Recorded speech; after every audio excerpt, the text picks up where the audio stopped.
আসসালামু আলাইকুম সুপ্রিয় শিক্ষার্থী, আশা করি সবাই ভালো আছো, সুস্থ আছো। অষ্টম শ্রেণীর আজকের ক্লাসে আমি তোমাদের সবাইকে স্বাগত জানাচ্ছি। সবাইকে স্বাগতম। তোমরা একটা জিনিস খেয়াল করো, এখানে এই যে তোমাদের পরিচিত, অতি পরিচিত একটি ফুল, এই ফুলের পাপড়িগুলোর দিকে খেয়াল করো। পাপড়িগুলোর মধ্যে একটা মিল আছে, মিলটা খোঁজার চেষ্টা করো। দেখো এই যে পাপড়িগুলোর মধ্যে কিন্তু একটা মিল আছে। সবগুলো দেখতে প্রায় একই রকম, তাই না? একটা মিল আছে।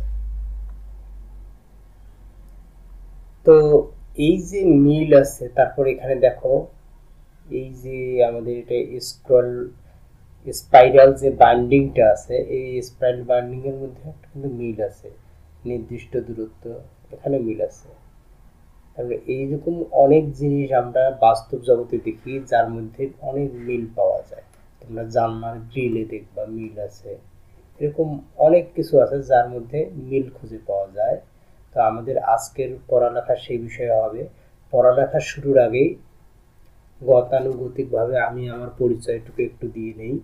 আমি মোহাম্মদ রুবেল হক, সহকারী শিক্ষক, বীরগঞ্জ পাইলট সরকারি উচ্চ বিদ্যালয়, বীরগঞ্জ, দিনাজপুর। আমার আলোচনার সূত্রপাত থেকেই তোমরা বুঝতে পারছো আজকে আমরা অষ্টম শ্রেণীর প্রথম অধ্যায়ের গণিত বইয়ের প্যাটার্ন নিয়ে আলোচনা করব। আজকে আমরা প্যাটার্ন নিয়ে আলোচনা করব। প্যাটার্ন বলতে কি? প্যাটার্নের অর্থ হলো ধরন বা নকশা। অর্থাৎ ওই যে বলছিলাম অনেক জিনিসই আছে দেখতে একই রকম, এগুলো একটা নকশা বা ধরন একই রকম, এগুলো নিয়েই মূলত আমাদের এই অধ্যায়ের পড়ালেখা। প্যাটার্নে কিন্তু পৃথিবীর অনেক কিছুই, অনেক প্যাটার্ন, তোমরা যদি কোনো কিছু প্যাটার্ন হিসেবেই খেয়াল করো অনেক মিল পাবা। তো আমরা কিছু বাস্তব চিত্র আগে দেখে নিই। দেখো নিশ্চয়ই এই প্রাণীটিকে অনেকে বাস্তবে দেখেছো, অনেকে টিভিতে দেখেছো, নামও জানো। এই প্রাণীর গায়ে দেখো তো কিছু দাগ আছে, দাগগুলা দেখো প্রায় একই রকম, এবং এটা একটা সুন্দর, মানে এটাই তার বৈচিত্র্য। এই যে ডোরা কাটার দাগ, এটাই কিন্তু তার বৈচিত্র্য এবং এটাই তার বৈশিষ্ট্য। এই যে ডোরা কাটার দাগ দেয়া, এটাই কিন্তু তার প্যাটার্ন। এটা খেয়াল করো, এটা হচ্ছে একটা পাতা। এই গাছটার নামও তোমরা জানো, এটা ঢেকি শাক বলে, এটা যদি এটা শাক নাম হয়। তো এই যে এই পাতাটা দেখো তো, এই পাতার মুখগুলা, সব পাতাগুলোর মধ্যে দেখো পাতাগুলা প্রায় একই রকম, এবং প্রত্যেকটা পাতার যে ডোরা খাস খাস কাটা সবগুলা একই রকম। প্রজাপতি দেখো কত সুন্দর প্রজাপতি, এই প্রজাপতির যে পাখনায় নকশা করা, এটা নকশা করা। অর্থাৎ আমরা বাস্তব জগতে যাই দেখি না কেন, স্ট্রবেরি সবখানে কিন্তু নকশা। দেখো নকশা, স্ট্রবেরির বুটায় দেখো যে বৃন্তের মধ্যে লেগে আছে, ওখানেও নকশা। তার মানে পুরো জগৎ, বাস্তব জগতের সবগুলো নকশাই দেখো। পুকুর বা নদীতে পানি যখন নিচের দিকে যায়, এটা নদীতেই হয়, পুকুরে কম হয়।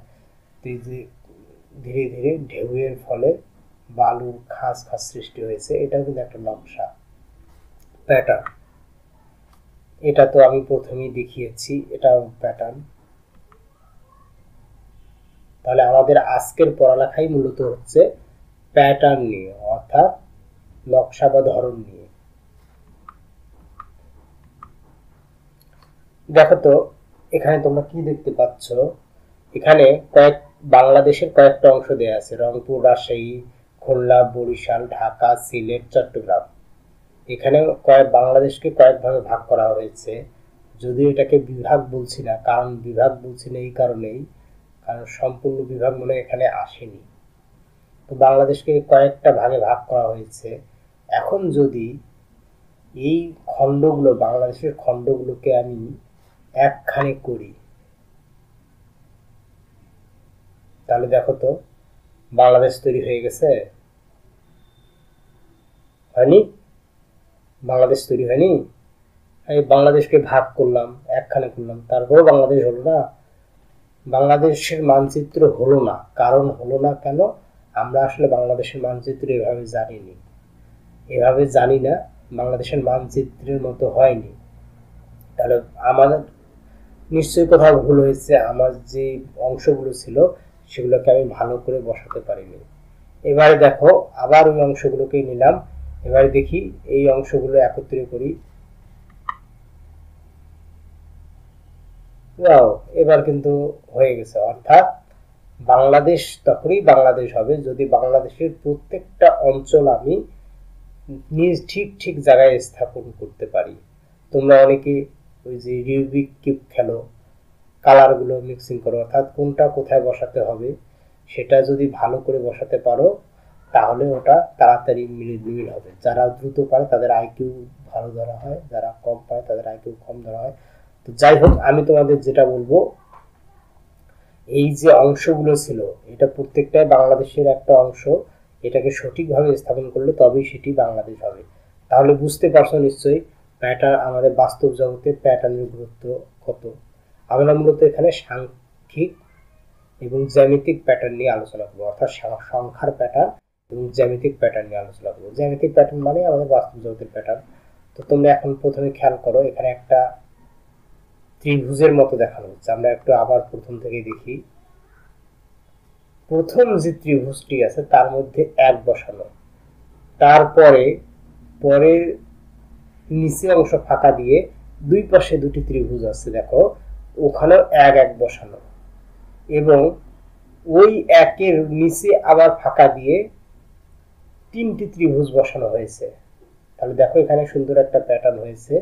কিন্তু এখানে একটা আমরা বিশেষ জিনিস খুঁজে বের করবো। দেখো ওই যে উপরে এক বসানো হলো, তারপর নিচের সারিতে দুইটি এক বসানো হলো, এই এক আর এই একের মাঝখানে পড়ে গেল আর একটা ত্রিভুজ, সেখানে এই এক যোগ করো, দুই মিলে যাবে। ঠিক একইভাবে আমরা 3 নম্বর সারিটি তৈরি করব। তাহলে দেখো ওই এক যোগ করে 2 হলো। এবারে আমরা 3 নম্বর সারিটি তৈরি করব। দেখো 3 নম্বর সারিটি তৈরি হলো। এটা কিভাবে হলো খেয়াল করো।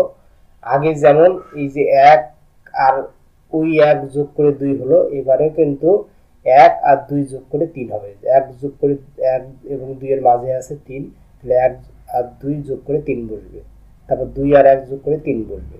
এইভাবে আমরা আরো সারি তৈরি করতে পারি। এইভাবে এইরকম একটা ত্রিভুজ, সম্পূর্ণ ত্রিভুজ তৈরি করা যায় যেখানে এইরকম ভাবে সংখ্যাগুলো পাওয়া যায়। এটি তৈরি করেছিলেন প্যাসকেল, এই জন্য এটাকে প্যাসকেলের ত্রিভুজ বলা হয়, আমরা পরবর্তীতে জানবো। তবে এইখান থেকে আমরা একটা মজার জিনিস পেয়েছি, তোমরা খেয়াল করো। এইভাবে সংখ্যাগুলো বসাতে গিয়ে তোমরা খেয়াল করো যে এই যে 2 যেখানে আছে সেই প্রথম দ্বিতীয় থেকে শুরু করে 1 2 3 4 5 এইভাবে চলে আসছে। পরেরটাতে দেখো 1 3 6 10 এভাবে চলে আসছে। তাহলে দেখো এইভাবে সাজাতে গিয়ে আমরা কি পাইলাম, এই যে একটা সারি পাইলাম 1 2 3 4, অর্থাৎ আমরা যে সংখ্যাগুলো গণনার কাজে ব্যবহার করি ওগুলোকে স্বাভাবিক সংখ্যা বলা হয়।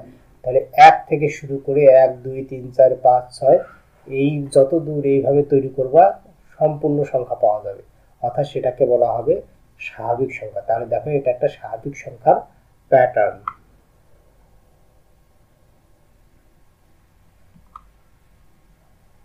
এইরকম প্যাটার্ন কিন্তু আরো একটা এখানে আছে, খেয়াল করো। তোমরা এইরকম আরো একটা প্যাটার্ন তৈরি করতে পারবা ঠিক ওই সাইড থেকে 1 2 3 4 5 এই পাশে এসে এই বরাবর, মানে এই কোণা ওই কোণা বরাবর আমরা আরো একটা প্যাটার্ন তৈরি করতে পারি। চেষ্টা করব।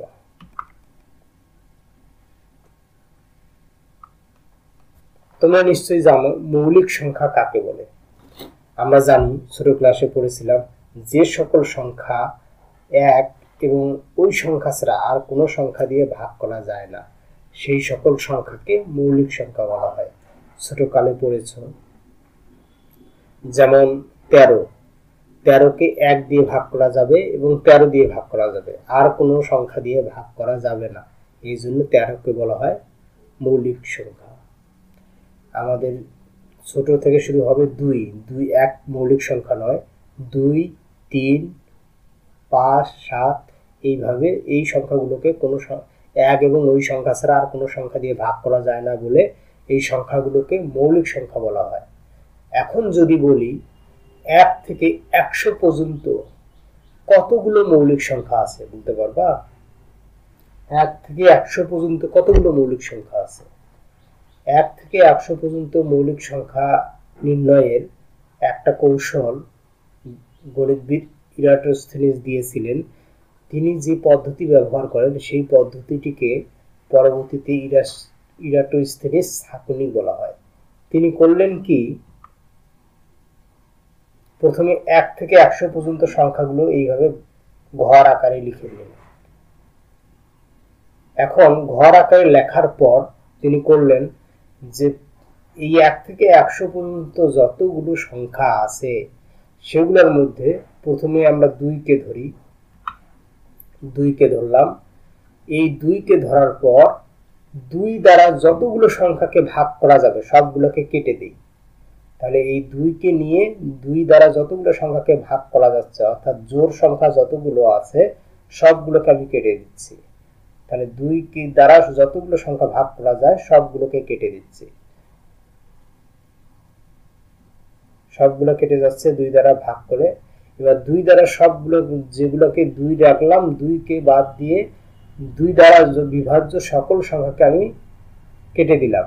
এবারে থাকলো 3, এবার 3কে নিলাম, 3কে রেখে দিয়ে 3 দ্বারা বিভাজ্য যত সংখ্যা সবগুলোকে কেটে দিচ্ছি। 3 দ্বারা বিভাজ্য কোনগুলো? 3 দ্বারা বিভাজ্য 6, 9, 12, 15 এরকম যতগুলো সংখ্যা আছে সবগুলোকে কেটে দিলাম। এবার 5, ওইদিকে আছে 5 দ্বারা বিভাজ্য সকল সংখ্যাকে কেটে দিই। একইভাবে 7 দ্বারা বিভাজ্য সকল সংখ্যাকে কাটলাম। তারপর 11 দ্বারা বিভাজ্য সকল সংখ্যাকে কাটলাম। কাটার পর যে কয়েকটি সংখ্যা থাকলো সেইগুলি হচ্ছে আমাদের মৌলিক সংখ্যা। এই পদ্ধতিটি গণিতবিদ ইরাটোস্থেনিস ব্যবহার করেছিলেন বলে এটাকে বলা হয় ইরাটোস্থেনিসের ছাঁকনি। এই পদ্ধতিতে তিনি 1 থেকে 100 পর্যন্ত মৌলিক সংখ্যাগুলো খুব সহজে নির্ণয় করেছিলেন। এখন বলো দেখি 1 থেকে 100 পর্যন্ত কতগুলি মৌলিক সংখ্যা আছে? তোমরা গুণে দেখো, 25টি হবে। এখানে তোমাদের জন্য একটু প্রশ্ন আছে, তোমরা খেয়াল করবা। 1 থেকে 20 পর্যন্ত কয়টি মৌলিক সংখ্যা আছে এবং কি কি? 50 থেকে 100 পর্যন্ত কয়টি মৌলিক সংখ্যা আছে এবং কি কি? তোমরা এগুলো সহজেই তোমরা পারো, ছোট ক্লাসে আমাদের ছিল, তাহলে অবশ্যই বের করবা। এবারে আমরা সংখ্যার প্যাটার্নের আরেকটু ভিন্ন ধরন পরবর্তীতে যাব। দেখো এখানে একটা খেয়াল করো, এই যে একটা তালিকা দেওয়া আছে 3, 10, 17, 24, 31 এইভাবে চলবেই। এই যে তালিকার 3, 10, 17, 24, 31, 3, 10, 17 এটা কিন্তু একটা নির্দিষ্ট শর্তে কিন্তু এরকম করে সাজানো হয়েছে। তাহলে কি শর্তে সাজানো হয়েছে তোমরা খেয়াল করো। এই তালিকার পরের দুটো সংখ্যা আমাদের বের করতে বলছে।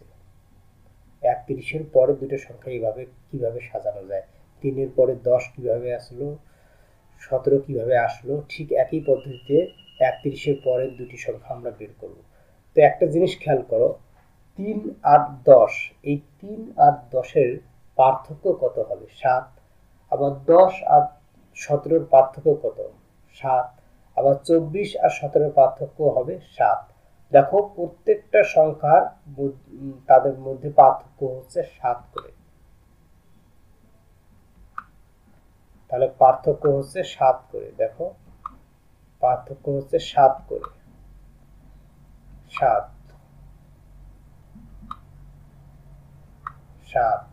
প্রত্যেক দুটো সংখ্যার মধ্যে পার্থক্য হচ্ছে 7। তাহলে প্রতি ক্ষেত্রেই পার্থক্য 7। তাহলে 31-এর পরের যে সংখ্যাটি হবে তার সাথে 7 যোগ করলে, 31-এর সাথে 7 যোগ করলে পরের সংখ্যা পাওয়া যাবে। তাহলে পরের সংখ্যাটি হবে 31-এর সাথে 7 যোগ এবং 38 এবং যে 38 পাওয়া গেল তারপরের সংখ্যাটি হবে তার সাথে 7 যোগ 45। এভাবে আমরা তালিকার পরবর্তী দুটি সংখ্যা হোক 10টি সংখ্যা হোক যতগুলি সংখ্যা হোক বের করতে পারবো। তাহলে এটা দেখো একটা সংখ্যার প্যাটার্ন, আশা করি বুঝতে পেরেছো। তাহলে তোমরা যদি বুঝে থাকো তাহলে এই যে 6, 12, 18, 24 এভাবে দেওয়া আছে সংখ্যাগুলি, এই সংখ্যাগুলোর পরবর্তী দুটি তালিকা তোমরা এখনই খাতায় বের করে লেখো, পারো কিনা।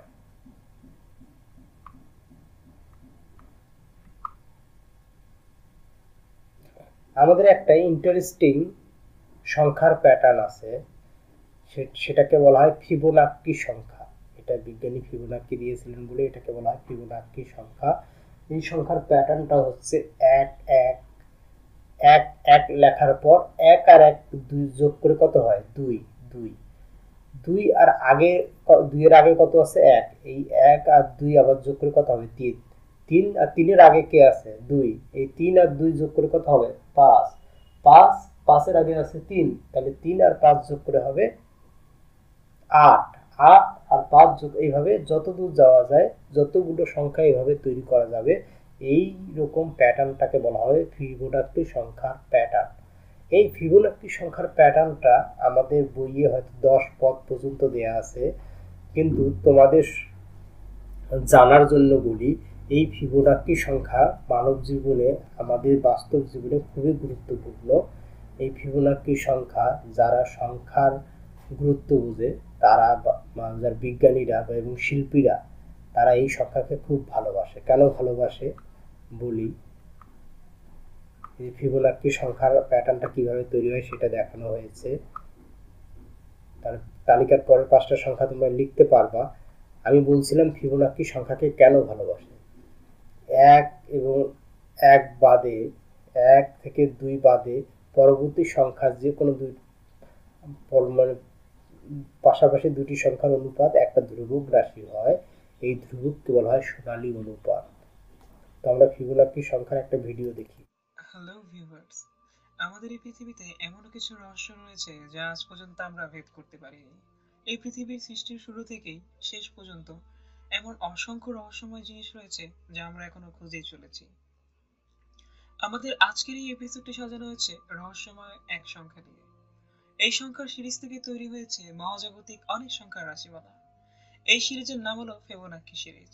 তো আজ আমরা বিস্তারিত আলোচনা করব এই ফিবোনাক্কি সিরিজ সম্পর্কে। ফিবোনাক্কি সিরিজ কোথা থেকে এসেছে, কেই বা এর সৃষ্টি করেছে, কে বা তার জনক, তার সম্পর্কে আজ আমরা বিস্তারিত আলোচনা করব।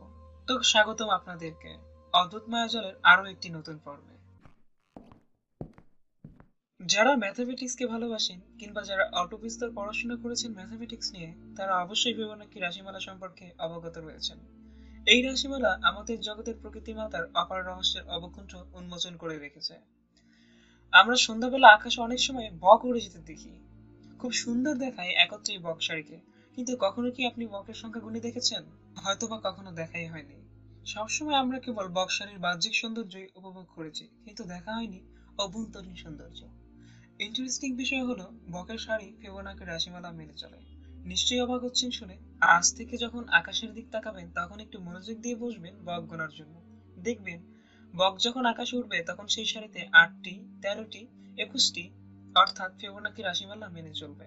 কখনোই আপনি দেখবেন না বকের সারিতে 10টি, 12টি কিংবা 22টি বক রয়েছে। এছাড়া মৌমাছিদের জীবনযাত্রা রয়েছে ফিবোনাক্কি রাশিমালার উপস্থিতি। মৌমাছিরা সাধারণত কলোনি করে থাকে। প্রতিটি কলোনিতে একটি পুরুষ মৌমাছির পিতামাতা 1 জন, দাদা দাদি 2 জন, পিতামাতার 3 জন, পিতামাতার পিতামাতার 5 জন এবং পিতামাতার 8 জন। এভাবেই ক্রমেই মৌমাছির বংশবিস্তার ফিবোনাক্কি রাশিমালা মেনে চলে। এছাড়াও সূর্যমুখী গাছের পাপড়ির বিন্যাস, ক্যাকটাস গাছের পুরুত্বে, পাইন গাছের মোচা ফিবোনাক্কি রাশিমালার সংখ্যা মেনে চলে। এছাড়া শামুকের স্পাইরাল এবং আনারসের স্পাইরালে ফিবোনাক্কি রাশিমালা মেনে চলে। আমাদের যে সমুদ্র রয়েছে সেই সমুদ্রের ঢেউসমূহ ফিবোনাক্কি রাশিমালার সঙ্গে একদম মিলে যায়। ঢেউগুলো মূলত 1 1 2 3 5 8 আকারে হয়ে থাকে। স্টারফিশ, গোলাপের পাপড়ি, আর সবচেয়ে আশ্চর্যের ব্যাপারটি হলো আমাদের মানব শরীরের প্রত্যেকটি অঙ্গ প্রত্যঙ্গ এমনকি আঙ্গুলের হাড়সমূহ এবং নিউরন সমূহ ফিবোনাক্কি সংখ্যা মেনে চলে। ঘাসফড়িং এর মাথায় যে স্পঞ্জ রয়েছে তার প্রত্যেকটি রেসপন্স 1, 1, 2, 3, 5 বা 8 আকারে হয়ে থাকে। ফিবোনাকি রাশিমালার জনক ইতালির নাগরিক লিওনার্দো ফিবোনাকি। তার নাম অনুযায়ী এটিকে ফিবোনাকি সংখ্যা বলা হয়। ফিবোনাকি সর্বপ্রথম লক্ষ্য করলেন খরগোশের বংশবিস্তার প্রক্রিয়া। তারপর তিনি খুঁজে পেলেন একটি প্যাটার্ন, যেখানে তিনি বুঝতে পারলেন সব জায়গায় এই একটি সংখ্যাই বিরাজ করছে। আর তখনই জনপ্রিয়তা লাভ করলো এই ফিবোনাকি সিরিজটি। 1200 সালে সর্বপ্রথম লিওনার্দো ফিবোনাকি তার 4টি পুস্তকের একটি লিবার অ্যাভেকি প্রকাশ করেন। এই বইটি মূলত তিনি তার মিশ্র ভগ্নাংশ লেখার পদ্ধতি উল্লেখ করেছেন। তার বিখ্যাত খরগোশ সমস্যা ও সমাধান তার এই বইটিতেই তিনি প্রকাশ করেছিলেন। চলুন একটি ডায়াগ্রামের সাহায্যে দেখে আসি ফিবোনাকি সংখ্যার রাশিমালা কেমন। ধরা যাক প্রথম মাসে রয়েছে একজোড়া বাচ্চা যা প্রজননে অক্ষম খরগোশ। দ্বিতীয় মাসে এসে এই খরগোশ জোড়া প্রজননে সক্ষম হলো। তৃতীয় মাসে তারা জন্ম দিল একজোড়া নতুন খরগোশ এবং তারা নিজেরা রয়ে গেল। তৃতীয় মাসে মোট খরগোশের সংখ্যা হলো 2 জোড়া। চতুর্থ মাসে মাতা পিতা খরগোশ জন্ম দিল আরো এক জোড়া নতুন খরগোশ এবং তারা নিজেরা রয়ে গেল। তৃতীয় মাসে জন্ম নেওয়া শিশু খরগোশ দুটি বর্তমানে হয়ে উঠল প্রজনন সক্ষম, অর্থাৎ চতুর্থ মাসে মোট খরগোশের সংখ্যা হলো মোট 3 জোড়া। পঞ্চম মাসে মাতা পিতা খরগোশ জন্ম দিল নতুন এক জোড়া খরগোশ এবং তারা রয়ে গেল। চতুর্থ মাসে প্রজনন সক্ষম খরগোশ জোড়া পঞ্চম মাসে এসে জন্ম দিল এক জোড়া নতুন খরগোশ এবং তারা রয়ে গেল। আর চতুর্থ মাসে জন্ম নেওয়া খরগোশগুলো পঞ্চম মাসে এসে প্রজনন সক্ষম হলো, অর্থাৎ পঞ্চম মাসে মোট খরগোশের সংখ্যা হলো 5 জোড়া। আপনি এখানে লক্ষ্য করলে দেখবেন খরগোশের প্রজনন রয়েছে ফিবোনাকি রাশির বেলা। প্রথম মাসে রয়েছে 1 জোড়া, দ্বিতীয় মাসে 1 জোড়া, তৃতীয় মাসে 2 জোড়া, চতুর্থ মাসে 3 জোড়া এবং পঞ্চম মাসে 5 জোড়া, অর্থাৎ ফিবোনাকি সিরিজ সংখ্যা এখানে মেনে চলেছে খরগোশের প্রজননে। চলুন তবে এবার গণিতে ডুব দেওয়া যাক। আমাদের প্রচলিত ডেসিমাল সংখ্যাগুলো হচ্ছে 0, 1, 2, 3, 4, 9 পর্যন্ত। মৌলিক রাশিমালা হচ্ছে 1, 3, 5, 7, 11, 13, 17, 19 প্রভৃতি। ফিবোনাকি রাশিমালা হচ্ছে 0, 1, 1, 2, 3, 5, 8, 13, 21, 34 প্রভৃতি। অর্থাৎ ফিবোনাকি রাশিমালা তৈরি হয়েছে প্রথম দুটি রাশির যোগফল সমান পরবর্তী রাশি, অর্থাৎ 0 + 1 = 1, 1 + 1 = 2, 2 + 1 = 3 ইত্যাদি। এভাবে অদ্ভুত নিয়মে ক্রমান্বয়ে এগিয়ে রাশিমালার মধ্যে বৈশিষ্ট্য লক্ষ্য করা যায়। ফিবোনাকি সিরিজের যে কোনো 4টি সংখ্যা যদি নেওয়া হয়, তাহলে প্রথম ও চতুর্থ সংখ্যার যোগফলের সাথে দ্বিতীয় ও তৃতীয় সংখ্যার যোগফল বিয়োগ করা হলে ফলাফল অবশ্যই ওই 4টি সংখ্যার প্রথমটি হবে। ধরা যাক 4টি ফিবোনাকি রাশি 2, 3, 5, 8, যার প্রথম ও চতুর্থ সংখ্যার যোগফল হবে 2 + 8, 10, দ্বিতীয় ও তৃতীয় সংখ্যার যোগফল 3 + 5, 8। এদেরকে বিয়োগ করলে বিয়োগফল হবে 2, যা কিনা আমাদের ধরা 4টি সংখ্যার প্রথম সংখ্যা। আমরা এখন স্বাভাবিক ক্রমিক সংখ্যার যোগফল নির্ণয় করা শিখব। স্বাভাবিক ক্রমিক সংখ্যা কোনগুলোকে বলা হয় তোমরা কি জানো? আমি যদি তোমাকে গুনতে বলি যে গোনা শুরু করো, তো তুমি গোনা শুরু করবা 1, 2, 3, 4, 5, 6। তাহলে যেই সংখ্যাগুলো আমরা গুনতে পারি, যেগুলো আমরা গণনার কাজে ব্যবহার করি 1 থেকে অসীম পর্যন্ত, সেগুলোকে বলা হবে স্বাভাবিক ক্রমিক সংখ্যা। তো এই স্বাভাবিক ক্রমিক সংখ্যার যোগফল আমরা কিভাবে নির্ণয় করব? এই বিষয়ে একটা গল্প আছে। স্কুলের ক্লাসে ছাত্ররা হঠাৎ করে বায়না ধরলো যে আমরা ফুটবল খেলতে যাব। তখন টিচার ক্লাস নিতে হবে, যাতে ছাত্ররা ক্লাসে যায় মানে মানে খেলার মাঠে একটু দেরি করে যায়, সেজন্য তিনি একটা কাজ দিলেন যে ঠিক আছে, তোমাদের মধ্যে যারা 1 থেকে 100 পর্যন্ত যোগ করে আমাকে দেখাতে পারবে তারা আগে ফুটবল খেলতে যাবে। তো এটা বলার কিছুক্ষণ পরেই এক বালক খুব দ্রুত এটার যোগ করে দিলেন। সেই বালক পরে বিখ্যাত গণিতবিদ কার্ল ফ্রেডরিক গস। হ্যাঁ, তিনি একটা পদ্ধতি আবিষ্কার করেছেন। সেই পদ্ধতি অনুসারেই আমরা আজকের স্বাভাবিক ক্রমিক সংখ্যার যোগফল নির্ণয় করা শিখব। সেটা কেমন? যেমন আমি এখানে 1 থেকে 10 পর্যন্ত যোগ করা দেখাবো। আমি যদি তোমাদের বলি যে 1 থেকে 10 পর্যন্ত যোগ করো, তো এখানে 1 থেকে 10 পর্যন্ত তোমরা প্রথমে 1 আর 2 যোগ করবা, তারপর 4 সাথে 3 যোগ করবা, তার সাথে 4, এভাবে যোগ হবে, কিন্তু সময় লাগবে। তো গসদের যেহেতু বলেছিল 100 পর্যন্ত যোগ করতে, তো তিনি সেটা করলেন কি, পুরোটা এইভাবে যোগ না করে 1 2 3 লিখে মাঝে ডট ডট দিয়ে রাখলো এবং পরবর্তীতে এটাকে করলো কি, আবার একইভাবে লিখলো যে ধরি, দেখো 1 থেকে 10 পর্যন্ত যদি যোগ করে যে সংখ্যাটা হবে তার মান হবে ক। আমরা ধরে নিলাম যে যোগ করে যেই রেজাল্টটা আসবে তা হচ্ছে ক। তাহলে কেউ যদি বলে আমি উল্টা করে যোগ করব, 10 থেকে যোগ করব, 10 9 8 7 6, তাহলে কি সমস্যা আছে? তাহলে সেটাও তো কই হবে। তাহলে ক হলো, প্রথমে সোজা লিখলাম, তারপর উল্টো করে লিখলাম। এবার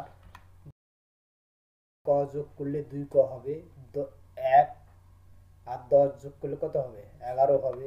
2 9 যোগ করলে এভাবে সব 11 হবে। তাহলে দেখো তো 1 থেকে 10 পর্যন্ত কয়টি সংখ্যা আছে? 10টি সংখ্যা। তাহলে 11 আমাদের কয়টা আছে? 10টি। 10টি 11 যোগ করলে কত হবে? 11 আছে 10টি, তাহলে 11 10 যোগ করলে 11 10টি আছে। এবার আমরা কয়ের মান বের করব। কয়ের সাথে যেহেতু 2 গুণ হয়ে আছে, তাহলে আমরা 2 ভাগ করে দেব।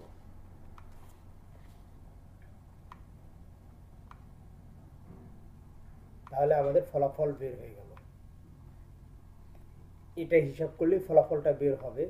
তো এই পদ্ধতিতেই মূলত ফ্রেডরিক গস 1 থেকে 100 পর্যন্ত সংখ্যার খুব দ্রুত যোগ করে স্যারকে দেখিয়েছিলেন, এবং পরবর্তীতে আমরা এই পদ্ধতি ফলো করে 1 থেকে অসীম পর্যন্ত সংখ্যার যোগফল নির্ণয় করতে পারি। অসীম পর্যন্ত বললে ভুল হবে, নির্দিষ্ট যেমন 200 পদ, 300, 500 যত দূর থাকে নির্ণয় করতে পারবো।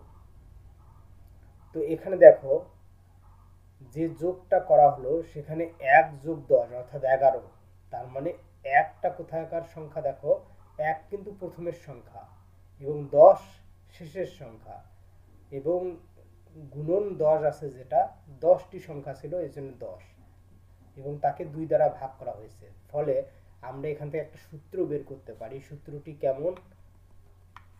এই যে এটা আগেও এসেছিল একবার। তো আমরা বলতে পারি প্রথম পদ বা প্রথম সংখ্যা প্লাস শেষ পদ বা শেষ সংখ্যা গুণন পদ সংখ্যা, এটা আমাদের সূত্র। এই সূত্র দিয়ে আমরা পরবর্তীতে যে কোনো এরকম স্বাভাবিক ক্রমিক সংখ্যার যোগফল নির্ণয় করতে পারবো। শুধু ক্রমিক সংখ্যা না, এরকম সংখ্যার প্যাটার্নও আমরা এইভাবে নির্ণয় করতে পারবো। যদি তোমার পদ সংখ্যা জানা থাকে, প্রথম পদ জানা থাকে, শেষ পদ জানা থাকে, তাহলে আমরা যে কোনো যোগ এভাবে করতে পারবো। আশা করি বুঝতে পেরেছো। এখানে দেখো এই তালিকায় একটা রাশি দেওয়া আছে। আমরা বীজগণিতে এখানে a b x ইত্যাদি ব্যবহার করি। তো এখানে যেহেতু পাটিগণিতে আমরা ক ব্যবহার করছি, 2 ক বিয়োগ 1, এটা একটা বীজগাণিতিক রাশি। এই বীজগণিতীয় রাশিটির ক এর মান অনির্দিষ্ট, ক এর মান আমাদের অজানা। এখন কেউ যদি বলে যে স্যার ক যদি 1 হয় তখন কি হবে? তাহলে ক এর মান যদি 1 হয়, ক এর জায়গায় 1 বসাও, 1 2 এর সাথে গুণ করলে কত হবে? 2 কে 2 বিয়োগ 1 কত হবে? 1। দেখি হিসাব করে। তাহলে ক সমান 1 হলে আমাদের আসবে 1। তাহলে 1 কোথায় বসবে? প্রথমে বসবে। প্রথম কেন? 1 নম্বরের জন্য। এবার যদি 2 হয় তাহলে 3, 3 কোথায় বসবে? 2 নম্বরে বসবে। এবার যদি 3 হয় তৃতীয় পদের জন্য, ক এর মান 3 হবে, তখন এটা 5 হচ্ছে। একইভাবে বুঝতে পারছো চতুর্থ পদের জন্য কত হবে? দশম কত হবে? 25তম কত হবে? আশা করি বুঝতে পেরেছো তোমরা। এটাকে বলা হয় বীজগণিত রাশি। তাহলে দেখো এই 2 ক বিয়োগ 1, এটার একটা এই বীজগণিতীয় রাশির সংখ্যার প্যাটার্নগুলো কত হচ্ছে? 1 3 5 7 19 49, এভাবে চলবেই। আমরা লিখতে পারবো 1 3 5 7 ডট ডট ডট, কারণ 10 25 অনেক পরে আছে। এভাবে শখটিও তোমরা আশা করি পূর্ণ করতে পারবা, কারণ আমি প্রথম রাশিটি পূর্ণ করে দিয়েছি। তাহলে এই পরের সংখ্যার যে প্যাটার্ন দেওয়া আছে, দেখো এটার কিন্তু বীজগণিত রাশি দেওয়া নেই। তাহলে এর বীজগণিত রাশি কি হবে? প্রথম বীজগণিত রাশির অষ্টম এবং 25তম পদ কত হবে? তাহলে তোমরা একটু হিসাব করো। প্রথম বীজগণিত রাশিটাতে যদি আমরা 2 ক এর জায়গায় কত বসাবো? 8, যেহেতু অষ্টম পদ, 8 দুগুণে 16 বিয়োগ 1 15 হবে, এবং 25তম পদটি আমরা আগেই বের করেছিলাম।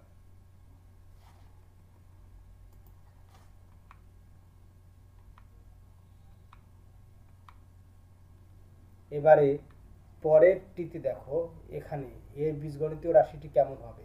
একটা জিনিস খেয়াল করো, এই দ্বিতীয় সারিতে 5, 8, 11, 14 আছে। 5 আর 8-এর পার্থক্য কত? 5 আর 8-এর পার্থক্য 3। আবার 11 আর 8-এর পার্থক্য হচ্ছে 3। 14 আর 11-এর পার্থক্য হচ্ছে 3। প্রতি ক্ষেত্রে কিন্তু পার্থক্যটা সমান, 3 3 করে। তাহলে এখানে যেহেতু 3 3 করে পার্থক্য হচ্ছে, তাহলে আমাদের এই 3টার সাথে যদি চলক গুণ করি, অর্থাৎ 3 ক এর সাথে যদি ক এর মান 1 হয়, তাহলে 3 ক এর সাথে আমরা কত দিতে পারি? 3 ক এর সাথে 1, ক এর মান 1 হলে 3 ক, 3 এর সাথে কত যোগ করলে 2 হবে? 5 হবে, সরি 5 হবে, প্রথম পদ 5 আছে। তাহলে 3 ক, 3 1 3 যোগ 2 5, তার মানে 3 ক যোগ 2 দিলেই হয়ে যাবে। পার্থক্যটার সাথে ক গুণ করবা, তারপর যোগ বা বিয়োগ করবা, তাহলেই পাওয়া যাবে। দেখো, পার্থক্য 3 বের হয়েছিল, তাহলে পার্থক্যের সাথে 3 গুণ, এবং তারপর প্রথমটা হিসাব করবা যে কয়ের জায়গায় যদি 1 বসাই, 3 1 3 যোগ 2 কত হবে? 5। শেষ। একইভাবে পরের সংখ্যাগুলো বের করা যাবে। এগুলো তোমরা পারবা, আশা করি বুঝতে পেরেছো।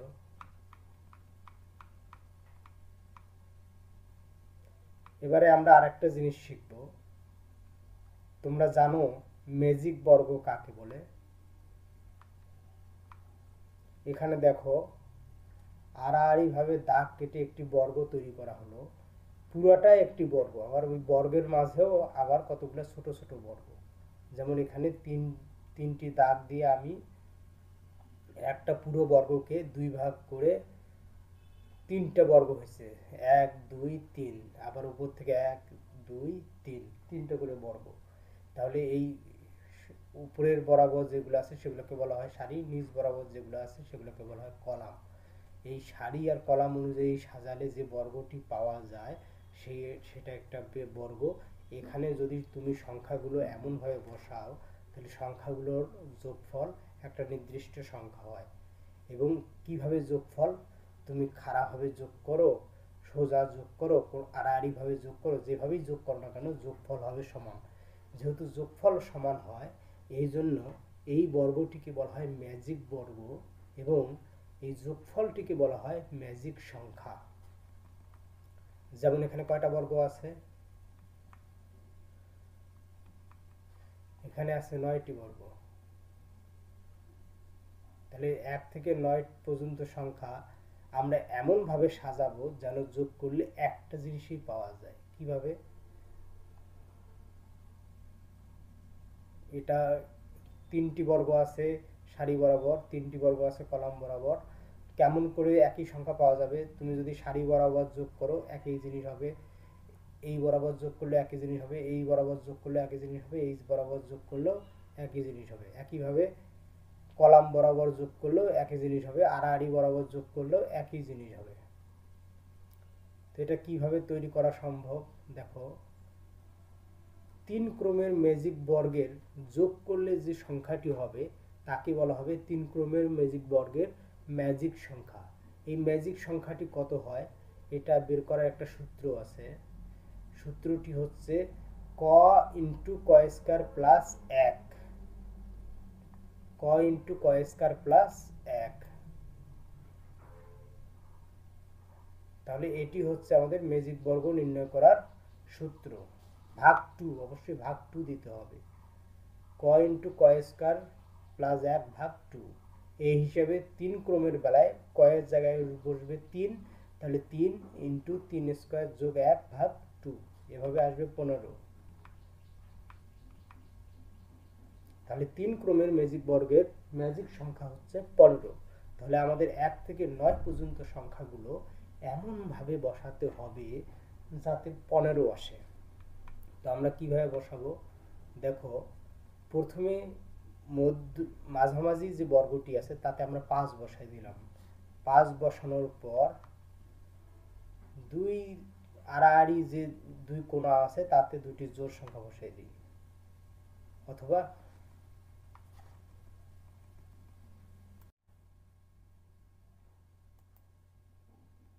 তাহলে এই ম্যাজিক বর্গ আমরা কিভাবে পূরণ করব? 1 থেকে 9 পর্যন্ত সংখ্যাগুলো বসিয়ে যাতে আমাদের যোগফল আসে 15। এটার নিয়ম হচ্ছে, প্রথমে কেন্দ্রে যে বর্গটি আছে তাতে 1 থেকে 9 এর মাঝামাঝি সংখ্যা 5 সেটি বসাই দাও। তাহলে আমরা মাঝে 5 বসাই দিলাম। এরপর 4 কোণায় 4টি জোড় সংখ্যা বসাই দাও। 4 কোণায় 4টি জোড় সংখ্যা বসাই দিলাম। বসানোর পর পরে যে ইয়াগুলা থাকলো সেখানে এমনভাবে সংখ্যাগুলো বসাবো যেন মানে বিজোড় সংখ্যাগুলো বসাবো যেন এই এখানকারটি আর 5 সহ যোগ করলে 15 হয়। এটা একসাথে যোগ করলে যেন 15 হয়, আবার এদিকে যোগ করলেও 15 হবে, এইদিকে যোগ করলেও 15 হবে। তো দেখো, এখানে বিজোড় সংখ্যাগুলো বসালাম। আর কে বাকি থাকলো? 3। এখন দেখি এখানে এই বরাবর যোগ করো। দেখো, 5 2 7 8 7 15, 5 6 11, 4 11 15, 9 5 14, 1 15, 7 3 10, 5 15, সব দিক থেকেই 15 হচ্ছে। তাহলে এটি হচ্ছে একটি ম্যাজিক 3 ক্রমের ম্যাজিক বর্গ। একইভাবে এই 3 ক্রমের ম্যাজিক বর্গ পূর্ণ করার কিন্তু অনেক নিয়ম আছে। আমি আর একটা শর্ট নিয়ম তোমাদের দেখাতে পারি। যেমন তোমরা প্রথমে 1 থেকে 9 পর্যন্ত সংখ্যাগুলো লিখে ফেলো। এইভাবে 1 থেকে 9 পর্যন্ত সংখ্যাগুলো লেখার পর এমন একটু ফাঁকা ফাঁকা দিয়ে লিখবে যেন একটা বর্গের মতো হয়। দেওয়ার পর এবার আড়াআড়ি ভাবে কাটো, এইভাবে কাটো, এইভাবে কাটো, এভাবেও কাটো, কাটো, কাটো। কাটার পর যে মাঝখানে দেখো একটা বর্গ হয়ে গেছে, দেখো একটা বর্গ হয়ে গেছে। এই বর্গের 7-এর পরে কিন্তু ঘরটা ফাঁকা, আবার 3-এর এই পাশের ঘরটি ফাঁকা, 1-এর এই পাশের ঘরটি ফাঁকা, 9-এর এই পাশের ঘরটি ফাঁকা। তো এই 7কে আমরা দেব 5-এর ওই পাশে, আর ওই 3কে এনে বসাবো এই 7-এর এই পাশের ফাঁকা ঘরটিতে। দেখি,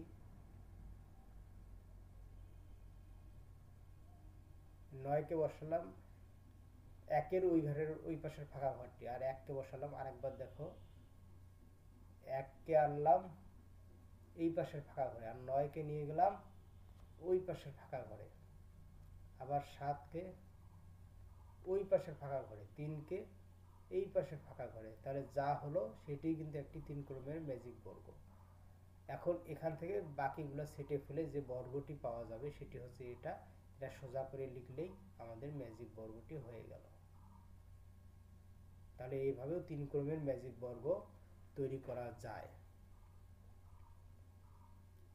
এভাবে 4 ক্রমের ম্যাজিক বর্গের ম্যাজিক সংখ্যা হবে 34, 5 ক্রমের ম্যাজিক বর্গের ম্যাজিক সংখ্যা হবে 65। এভাবে তোমরা অনেক ম্যাজিক বর্গ পূর্ণ করতে পারবে এবং সেগুলোর নিয়মও আছে, তোমরা বুদ্ধি করেও করতে পারো। চেষ্টা করবো বাসায়।